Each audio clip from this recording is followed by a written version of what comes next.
Hi, thanks for joining us for the Family Plot, Gardening in the Mid-South. I'm Chris Cooper. Gardens grow flowers and vegetables. They also grow weeds. Today we're going to look at how to control them. Also, ornamental grasses give a beautiful flowing texture to the landscape. That's just ahead on the Family Plot, Gardening in the Mid-South. Production funding for the Family Plot, Gardening in the Mid-South is provided by the WKNO Production Fund, the WKNO Endowment Fund, and by viewers like you. Thank you.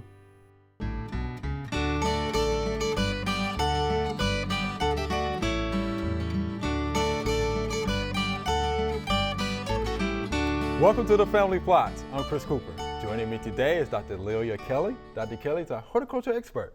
And Joellen Diamond is here. Joellen is the Director of Landscape at the University of Memphis. Thanks for joining us. Thank you. All right, Dr. Kelly. Yep. Those weeds. Oh, I know it. Move away from They them. could be a problem in the garden, right? Yeah. Oh, golly, yes. It's a perpetual problem for a gardener. Yes. And when I look at it from a gardener's perspective, I think one of the first things that you could do is to practice good cultural practices. Yes. And when you put in a new bed, do good bed preparation, and then the maintenance on that bed, is very important. First, when you're putting in a new bed, be sure you kill everything there. Something with a non-selective herbicide, or either just manually pull it all out. But what does that do? That doesn't get the seeds in the ground. That's right. That's so, right. you got that problem. But first, get rid of the existing vegetation as best you can through a herbicide or just hand pulling, tilling, whatever you can do. And then, when you get the bed done, get your plants in, this is something I always do. I put out a chemical like, Preen, trifluralin, yes. which is Treflan what the farmers use. It's a pre-merge. And timing is critical. Yes. It really is. And I'll get more into that as we move kind of through the program, because I want to talk a little bit more about some more cultural things you can do. You don't want to disturb the soil unnecessarily, because every time you do that, you're going to get more seeds germinating. You don't want to over-irrigate, because you and I were talking in the parking lot a while ago when we were looking at y'all's little wilderness garden out there. We've had so much rain this spring and summer, and every time that happens, another crop of weeds are going to come up, So you've got that problem. And one of the easiest things you can do, once you get them gone first, is to then mulch. Mulch is going to be a deterrent to the weeds. It's not going to keep the ones that blow in the seeds, but it's going to suffocate a lot of the ones that's there. It's a good weed barrier. And it's got a lot of other benefits as well. It's a moisture retentive. It kind of buffers the temperature extremes we get sometimes in the spring and fall for the shallow-rooted plants. It's pretty. It's pretty. It makes your yard look like kind of you know what you're doing, which is always a good like thing, that. Okay. All right. Another thing is, if you have prolific reseeders, and that was something I should have mentioned about the pre-merge, if you depend in some parts of your flower beds on reseeding of plants, you obviously don't want to put out a pre-merge, like trifluralin, because it's going to keep those or suppress those from coming as well. Now, if you've got reseeders that you don't reseeding, like cleome or forget-me-nots or garlic chives or lemon balm, that are really prolific reseeders, cut the blooms off before they make seed. That's what I do. I just went and cut all my garlic chives down because they're in beds that, every seed will come up, seems like. So dead head, take the blooms off of your reseeders if you don't want them to reseed.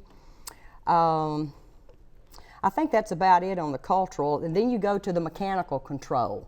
What does that mean? Well, that's just get down and dirty. You hand pull or you hoe. You get in there and you just yank things out, dig it out, be sure you get all the root. These are perennial weeds and the weeds that have already germinated, and it can be a weekly thing, because the preen, the trifluralin, it's not going to get every seedling.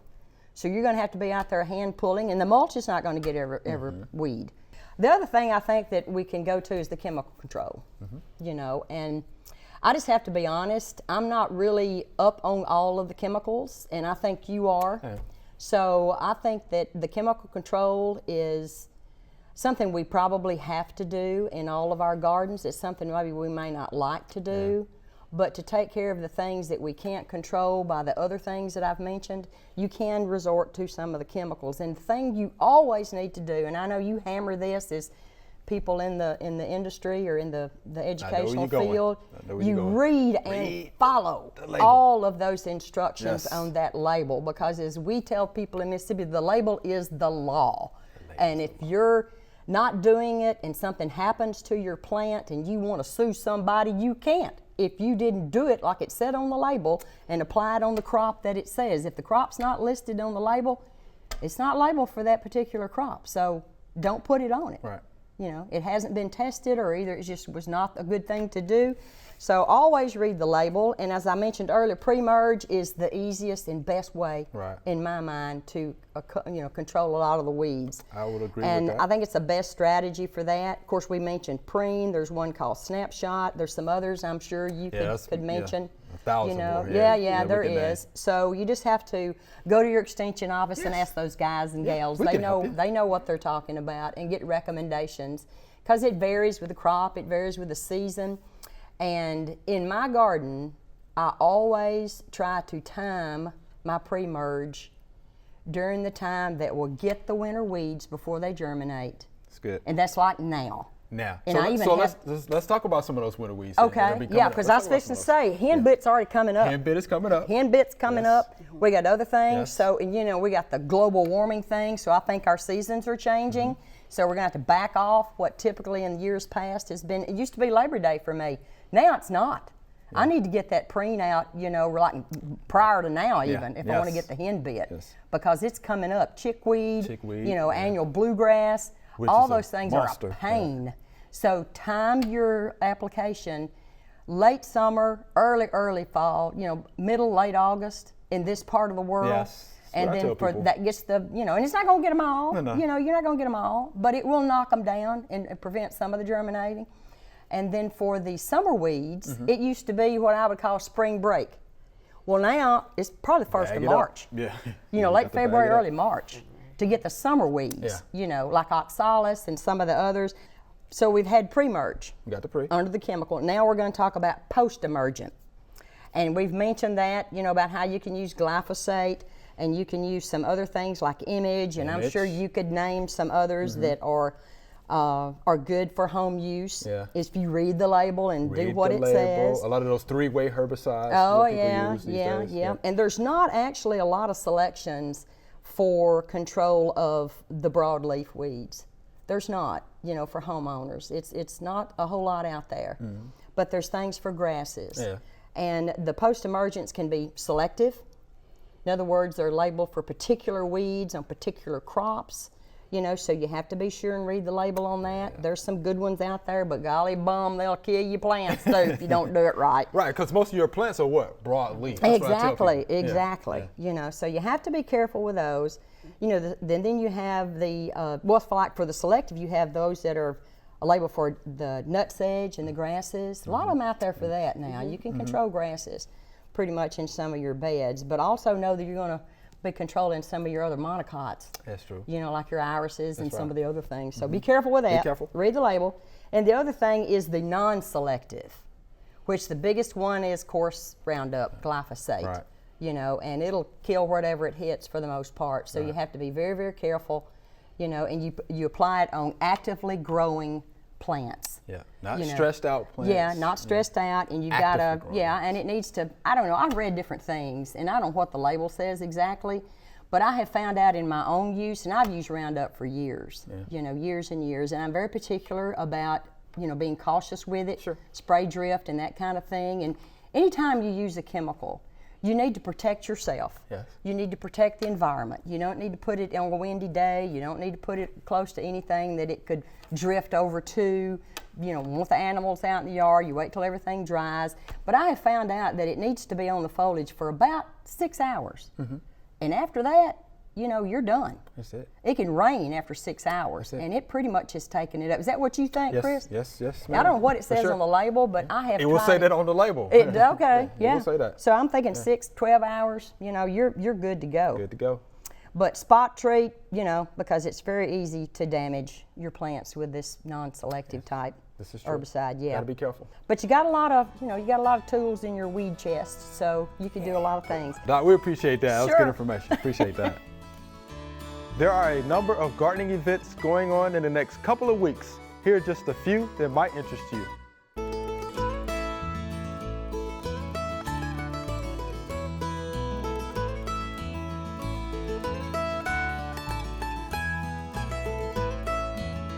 All right, Joel, we just got through hearing about weeds. Yes. Now let's talk about ornamental grasses, Oh, right? yes. Something that we love to see in the garden, right? Let's talk about something that we really like to have in the garden, and which is ornamental grasses. And I have enjoyed ornamental grasses for years. They've been around for a while, Yes, a long but time. their recent popularity, have gotten very popular in the last few decades. So the amount of varieties, forms, colors, it's exploded. Almost every garden center that you go to or nursery will have a whole section Yes, they do. on ornamental grasses.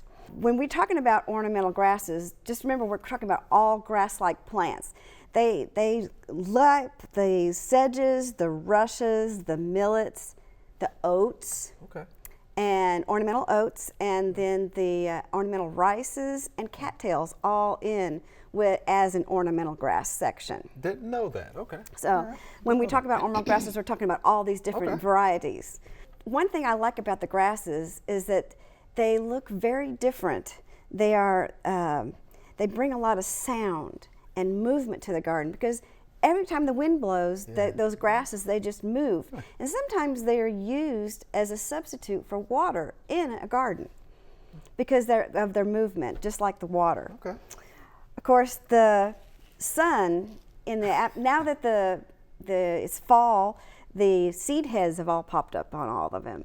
And in the evening, those seed heads, they glow in the sun in the evening. So it gives a completely different look to the landscape.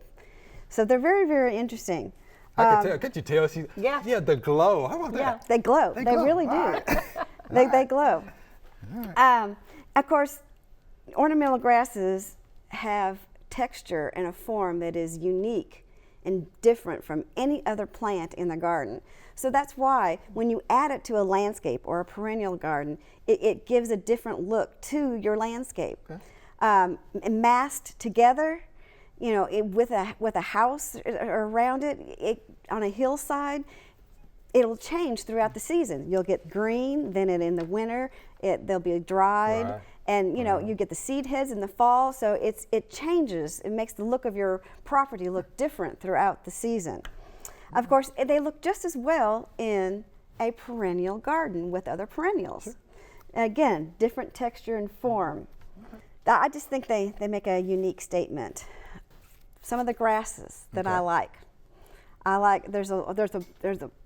lot of the grasses, but these are my favorites. All right, One of them is the Mexican feathergrass. Now that one? It's a small, petite grass, very fine textured and really billowy and blows in the wind, and very different from any other plant in the landscape. So it mixes well with that and gives you a different texture in the landscape. Caryxes. We have many caryxes. They all have different colors. There's bronze, there's blues, there's reds, there's all different colors. Great mixed, variegated ones. Good to put in containers. I love putting those in containers with other flowers and stuff, so those look nice. The miscanthus. Probably the first ornamental grass that I got was the Miscanthus variegatus, and it's a variegated plant that gets about 3 to 4 feet tall, and it's beautiful. Very nice, different color contrast to some of the other plants in the garden. And of course, adagio, Miscanthus adagio, probably the best ornamental grass for a landscape because it stays nice, has a nice form, it stays beautiful in this nice form, and is probably the #1 used ornamental grass in the landscape. For the landscape. Yeah. Okay. And then there's another one, Miscanthus, that I like real well. It's called Morning Light, and it has more of a upright form to it, but it's variegated and it's got small leaves, so it kind of glows in the landscape because it's got that variegation going. Okay. Very nice. And then of course there are the pennisetums. There's a lot of pennisetums, but one of my favorites is the Hamel, and it's dwarf one. But this time of year in the late summer and the fall, got those little foxtail looking seed heads out on it. Cool. Yeah. Look really nice. Yeah. And another one that I like really well, which is a very large one, it's called heavy metal. And it will get it will. I can see her. I can see Doc having it in her yard. The heavy metal. Because it's a blue-green grass that gets 6 to 8 feet tall. Oh, and this wow, time that's of pretty year, tall. it's got these beautiful fuzzy inflorescence It's on the top native. of them. Native, too. And That's I native. just love it. And they say, I keep hearing that there's supposed to be a dwarf form of it that's only going to get 3 to 4 feet tall, but I've never Haven't seen seen that it. one. Yeah, me I've either. not seen it anywhere in the trade, so maybe it's just a rumor. Who knows? Like heavy But metal. heavy metal, yes, nice grass. And of course, we planted an Acorus here at Ogon, the sweet flag right out outside. front. Uh-huh. So we've got that nice yellow going that. out there. And of course, at the University of Memphis, we've planted adagio, morning light, and muley grass all along the railroad track. And of course, we have the new bridge that goes across the railroad I track. saw that. So saw that. invite everybody to come out. If you want to see ornamental grasses in the landscape and visit our new bridge, come and look at the grasses from the bridge and along the railroad track. And it's a large expanse of grass. So it kind of softens. It softens the railroad the track railroad and the track. fence and all that long line of grass there. So yeah, come by and Wow, see that's that. pretty good. That director of landscape knows what she's doing over there, huh? Sounds like it. that's Yeah, pretty for good. sure. All right. Pretty good. All right, so how do we care for these ornamental grasses, though? That's what everybody wants to know Yes, now. everybody wants to know. There's some care? Okay. Ornamental grasses are supposed to be easy to care for. Yeah. And I have Suppose. all different kinds around my house, and I'm not real particular about watering, all the time and fertilizing all the time. I don't do that. They should pretty much take care of themselves. If they're not, then possibly that's not the right grass for that particular environment. Okay. I would do your research and make sure that your environment, either it's wet, dry, sunny, shady, it doesn't matter. There's grasses that will fit all of that. So you've got to make sure that the grass that you put in this environment want those conditions. And if it Gotcha. doesn't, then switch to another grass because there's plenty of others to choose from. That's what I would do first. And of course, they can be planted anytime the ground isn't frozen. Oh, They can be that's planted when anytime they're here. dormant or in the growing season. It doesn't matter. Anytime they can be planted. Okay. Fertilizing again. If I even fertilize them, it would be in the spring Okay. as they're coming out of dormancy and getting Anything into you the would growing use season. particularly? I or- would just I would like to do a soil test and Sure. make sure that I actually need all the nutrients in a complete fertilizer. But something like that would be my choice. Okay. If I put anything down If, at all, right. because you really don't need to fertilize them every year. Maybe when they're first getting started and getting established, but after that, I have never fertilized any of I mine. have not either. Me either. I haven't done it. I They haven't don't. done They it. If really. you do that, they're going to grow. Yeah, well, they really don't need it. I mean, haven't their requirements for fertilizer is not Yeah. high. So, True. Yep. of course, those that are dormant, now some of them are evergreen, which are great. And they can, like our Acorus out front. Okay. We don't have to prune that at all because it stays evergreen. Right. But those that go dormant, good time to cut them would be in February. Good, I'm listening. Okay. In Because February is when they start, they've been dried for a few months. Yeah. They've been blowing in the wind and you've enjoyed that sound. But then again, they start breaking up because they can't hold that. Those dead leaves start breaking apart. Okay. And you want to cut them before they start trashing the whole rest of the yard. So it's good. You have to rake them up from everywhere. So you want to cut them down in the beginning of February, February. so that you don't have that leaf trash And all how over do the you do yard. that? How do y'all Yeah, do it that's- on the campus? Well, it various ways, I mean, the big depending ones, on like how the big mescanthus. when you have big ones, some Yeah. people will use a weed eater, some people Yeah. will use head shears, Yeah, I've seen the head shears. Yeah.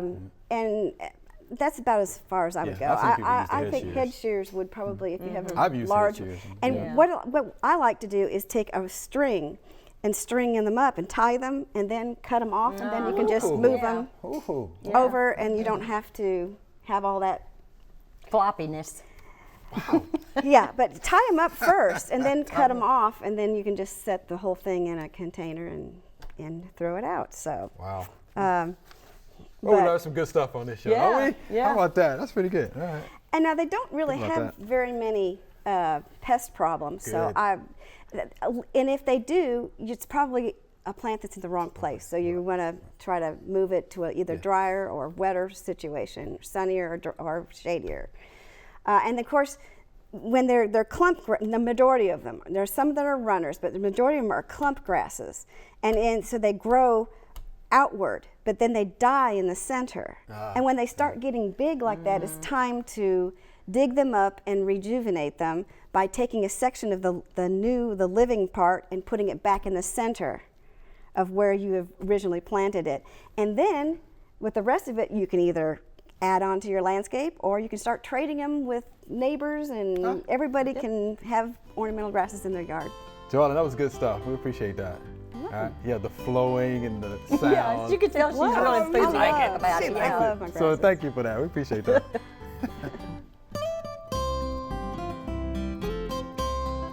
Well, the flower bed that we planted in April, and now it is mid-September, looks pretty good. The purple colocasia looks good. The Dusty Miller's still looking good. The red impatiens are looking good, and so is the Joseph's coat that's yellow.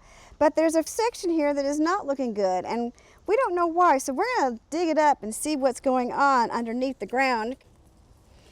And it looks to me like it's dry as a bone. Even though the irrigation system covers it, it is not getting here to this section of the bed to make it wet enough to grow. So this is very dry, which means that that's probably why these are wilting, is because it's too dry for them. There's a section of this bed that the irrigation is not wetting enough. So I'll plant this back, and we're just gonna have to come in here and water this by hand to add a little bit of extra moisture to this area of the bed. All right, here's our Q&A segment. You ready? Yep. These are some good questions. All right, here's our first viewer email. We have 3 large Leland cypress that appear to be dying. What is this disease? Can it be stopped? Can it spread to and kill other trees, such as dogwood trees? Thanks in advance for your response. And this is Brenda. Leland cypress. We know that they're going to get Ceridium canker. Yeah. To the point now we're telling folks, guess what? Yeah. Don't Plant even worry something about else. planting them anymore. Yeah. Plant something Yeah. else. Yeah, Right. it's kind of like the Bradford pear thing. Yes. You know. Yes. People have overplanted. They plant them Yes. too close. You don't Yes. get the good air circulation, and it can be rampant. And there is no chemical really that will There is take none. care of There's it. none. Yeah. Sure. There's Yeah. none. So. And it will go from Leland cypress to Leland cypress, but if she's worried about any of her other plants, it's not going to get on them. No, it's just I going wouldn't to worry about the affect dogwood tree. It's going to affect only the Leland cypress. Right. Just the Leland cypress. Yeah, the dogwood should be fine. The dogwood has its own problems. Yeah, so it's not going to be Yeah. Ceridium canker. There are some things you can do if it's just localized and it's just starting. They could prune all prune that it. out. Yeah, you can prune it You know, out. come back, several inches from Right. where the dead part is. Cut that out and destroy it. Take it somewhere Right. and get rid of it. Make sure they get good air circulation. Culturally, there are some things you can do. You Yeah. know. Keep it watered during drought-like Well, conditions. yeah, any kind of for sure. stress. And then if there's really bad, he just, like a lot of part of the canopy's dying back, he just needs to replace them with something like Arizona cypress, Okay. which has resistance, and even our juniper, or eastern red cedar, Okay. is resistant. So always look for resistant varieties. Yeah, Something too. 'cause- There's- But here's the deal. Yeah, once you start having to cut that thing back. Oh yeah, it's a never-ending yeah, thing. It's not going to look good. Yeah. Aesthetically, and then it just kind Yeah. of declines after that. So. Yeah. All right, Miss Brenda. All right, let's plant something else. Yeah, I wish we could Hate say that. different. Yeah. I had to plant something else. Another opportunity, right? Yeah, another opportunity. Exactly right. All right, here's our next viewer email. Is BT safe? All right, should we use it as a preventative, or do we just wait until we see the caterpillar? And this is Lindsay right here from Cordova. So what do you think? Is it safe? Well, BT is safe. BT is safe. But why waste the chemical when you don't see anything? That's what, the caterpillars are fairly easy to see, or even if they are chewing on the leaves, or if they're, like bagworms and you can see them moving around on the plants. Yeah. They're fairly easy to see, so when you start to have a problem with them, then you spray with the BT. I don't know if I would do it as a preventative. I mean, you can, but it's kind of a waste of Bacillus thuringiensis. Yeah. I mean, I would wait personally until I saw something before I would Doc, what you think? spray. Yeah, absolutely. Yeah. That's what most people are going to do anyway. Yeah. And if you grow tomatoes, You're I mean, you're not going to see the hornworm anyway. No, you're not. You're going to see You the know, to damage. start off with, you'll see the damage You see the first. damage, but Yeah. those little boogers will hide. Yeah, You know? they definitely will. But yeah, BT is safe. BP is safe. Yeah, it's Totally definitely safe. Yeah, you Yeah. can of course get BT, you know, big box stores, nurseries, and things like Yep. that. But it is a safe product. All right. So Joanna, Dr. Kelly, always fun. Yep. Always fun. Had a big old time. Yeah, good time. Yeah. Thank you much, ladies. Thank you much. Remember, we love to hear from you. Send us an email or letter. The email address is familyplot@wkno.org, and the mailing address is Family Plot, 7151 Cherry Farms Road, Cordova, Tennessee 38016. Or you can go online to familyplotgarden.com. That's all we have time for today. Having a problem with your garden? Go to familyplotgarden.com. We have over 1,000 videos about all sorts of gardening issues. If we haven't talked about your problem, send us a question and we will answer it on the show. Be sure to join us next week for the Family Plot, Gardening in the Mid-South. Be safe.